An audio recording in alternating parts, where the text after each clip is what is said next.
어제 윤석열 대통령과 이재명 민주당 대표의 첫 회담을 계기로 소통과 협치를 이어가야 한다는 데는 양측이 인식을 같이 했습니다. 특히 대통령실에서는 민심을 청취하는 기능을 강화하기 위해 조직 개편이 추진되고 있습니다. 취재기자 연결합니다. 김평정 기자. 네, 용산 대통령실입니다. 어제 회담에서 이견을 많이 확인했지만 소통이 필요하다는 데는 의견이 같았죠. 네, 어제 2시간 15분 동안 이어진 회담에서 윤 대통령과 이 대표는 많은 현안에서 이견을 확인했습니다. 이 대표가 제시한 민생지원금이나 이태원 참사특별법, 국민연금 개혁안 등에 대해 윤 대통령은 다른 의견을 제시하며 합의로 도출된 사안은 없었습니다. 다만 의료개혁과 의대 증원에 대해서는 필요성의 의견을 같이 하며 민주당도 협력하겠다는 입장을 표했습니다. 이번 회담을 계기로 앞으로 소통과 협치를 계속 이어가자는 데는 의견을 같이 했습니다. 어제 양측의 브리핑 직접 들어보겠습니다. 이번 회담에 대해 대통령실에서는 야당과의 소통, 협치의 첫 발걸음을 내딛었다고 평가하고 있습니다.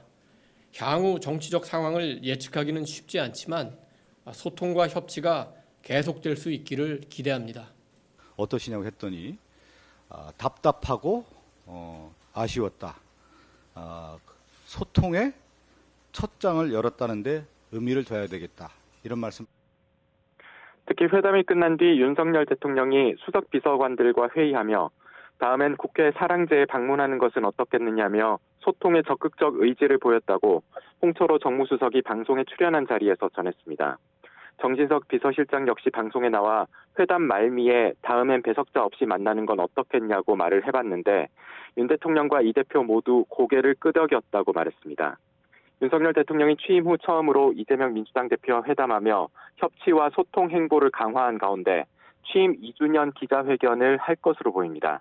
이도훈 홍보수석은 방송에서 진행자가 윤석열 대통령이 취임 2주년 기자회견을 하느냐고 묻자 한다고 봐도 될 것 같다고 답했습니다. 적극적인 소통 행보에 의지를 보이는 윤 대통령이 취임 2주년을 맞아 공개 기자회견에 나설 가능성도 커 보입니다. 네, 민심을 제대로 반영하기 위해서 법률 수석을 새로 만드는 방안도 유력하다고요? 네, 민정수석실을 폐지하면서 그동안 한계가 있다고 지적됐던 민심 청취 기능을 강화하기 위해 법률수석실 신설이 검토되고 있습니다. 대통령실 고위 관계자는 YTN과의 통화에서 어제 회담에서 윤 대통령과 이 대표가 법률수석 신설에 대한 당위성에 공감대가 형성된 것으로 보인다고 말했습니다.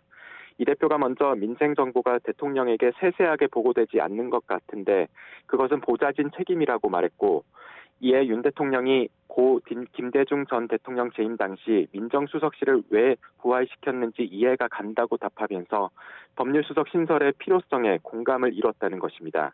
다른 대통령실 고위 관계자는 YTN과 통화에서 법률수석실 신설에 대해 검토할 거라고 말했습니다. 대통령실 내 조직 개편과 함께 새 총리 인선 등 작업에도 속도를 낼 것으로 보입니다. 지금까지 용산 대통령실에서 YTN 김평정입니다.